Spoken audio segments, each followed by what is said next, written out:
May tanong sa akin. Hello po, Boss Rai. Ang bugok na OLA po ba ay registered? Kaya po ba nilang magpakulong? Alright, napakagandang mensahe po nito, pero bago natin sasagutin, imbitahan ko muna sana kayo na pakisuportahan po sana ang aking mga social media accounts sa YouTube, Facebook, and TikTok. Sa video natin ngayon, alamin po natin kung kaya po bang magpakulong ng mga bugok at abusadong online lending apps. Pero bago ho yan, disclaimer po muna, hindi po ako abogado. Ako po'y maniningil. Lahat po na sinasabi natin sa ating mga videos based on my experience at syempre po sa ating pong pagsaliksik at pagtatanong sa mga kaibigan po nating abogado. At isa pa po, hindi ko po kinukusinti ang hindi pagbabayad ng utang dahil ang utang ay responsibilidad at obligasyon na dapat po nating bayaran. Ang hindi po ako pabor ay doon sa maling pamamaraan ng pautang at maling pamamaraan ng paniningil. Sagutin po natin yung pinadala nyo pong mensahe. So, sabi nga po is kung rehistrado daw po yung sinasabi niyang OLA at kung kaya pong magpakulong nitong mga bugok at abusadong online lending apps. Well, chinek ko po yung OLA po ninyo. Yes, registered po siya, but previously na-revoke, then naibalik po siya.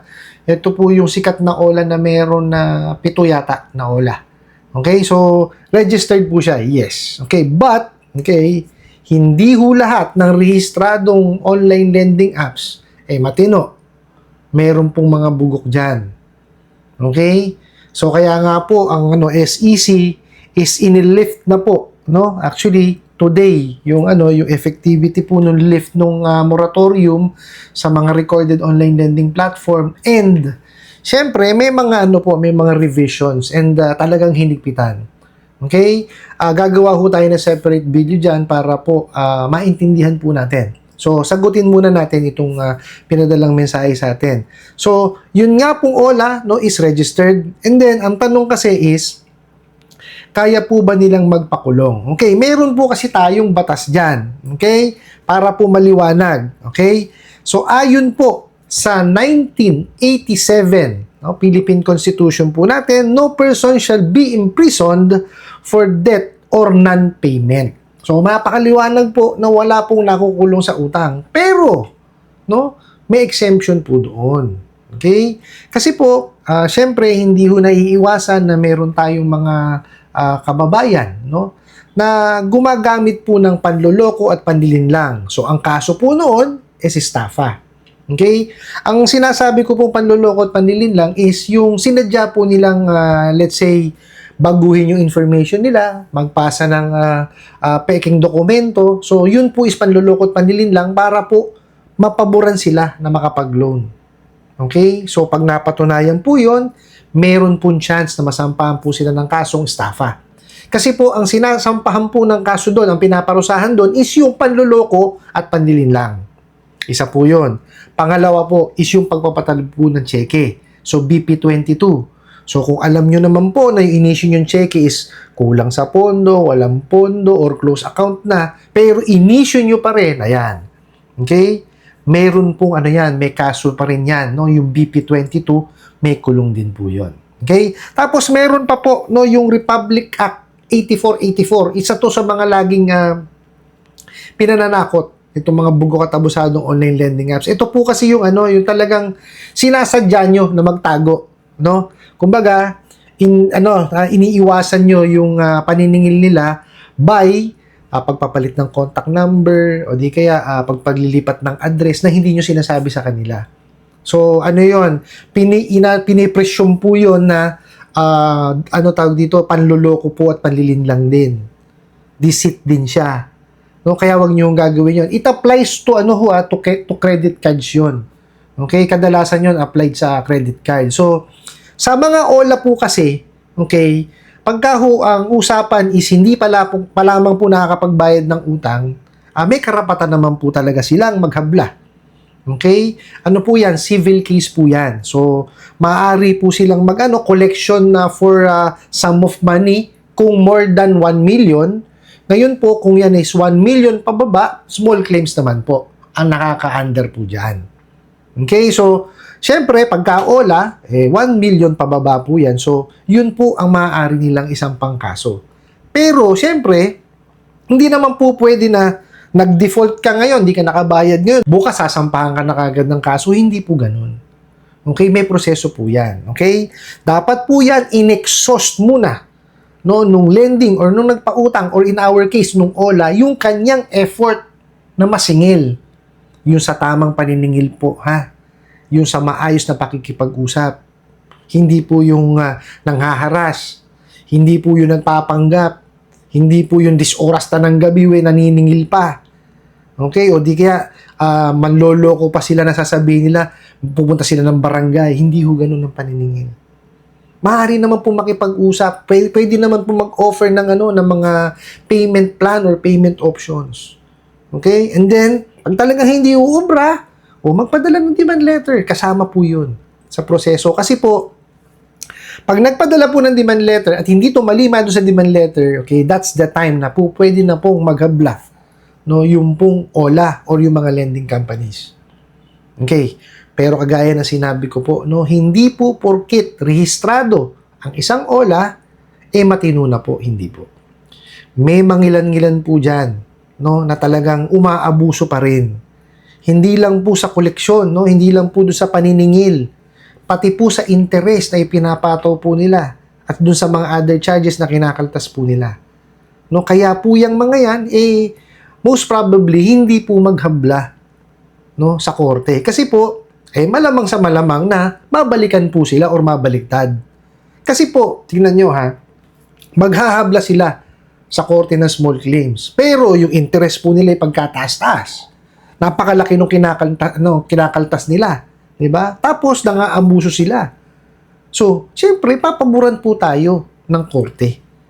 Okay? Kasi po sa small claims, una, mediation yan. Pag-uusapin muna kayo. Okay? Pagkakasunduin kung yung sigalot. So, kailangan yan, magkaroon kayo ng unawaan. So, ngayon, kung wala kayo naging maayos na usapan, hindi kayo nagkasundo, yan po, papakialaman na po ni Judge yan. Okay? Pagbabasihan niya yung ibinigay na ebidensya po nung naghahabla at kung may ebidensya naman po yung hinahabla, kasama po yun, no, sa babasahin po ni Judge. Now, si Judge po, dun magdi-decide.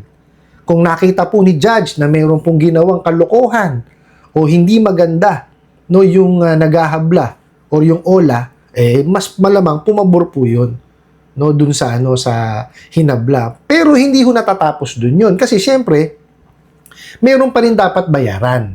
So ngayon, ang pabor ni na ibibigay ni Judge doon, most probably po kung mataas ang interest rate, susundin yung legal interest rate. Ano po ba yung legal interest rate? So as of this present, no, is 6% per annum. Okay? So lumalabas po 0.5 per month. So doon lang po siya kukumputin. And then syempre ipe-penalize niya yung OLA. Okay? Kung mapapatunayan talaga na nangaabuso.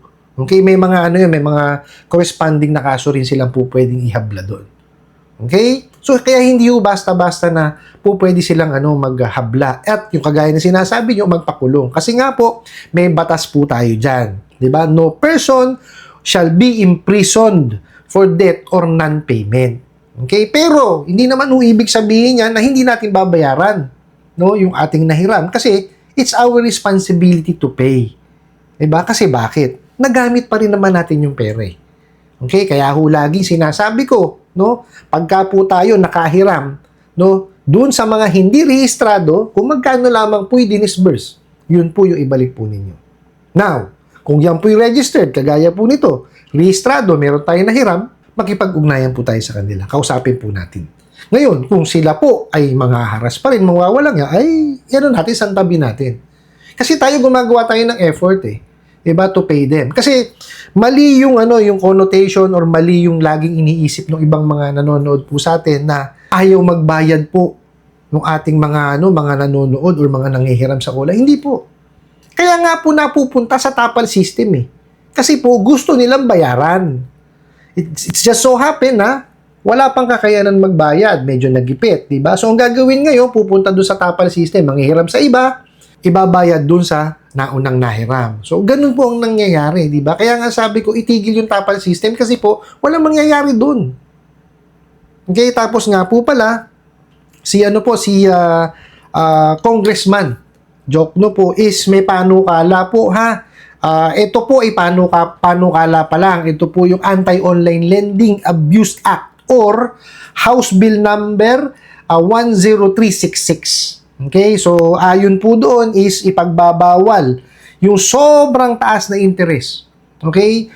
Kumbaga ho, hindi na po pwedeng lumampas dun sa sa original na hiniram nyo po. For example, nakahiram kayo ng 10,000, yung other charges, interest, tsaka yung penalties hanggang 10,000 lang din.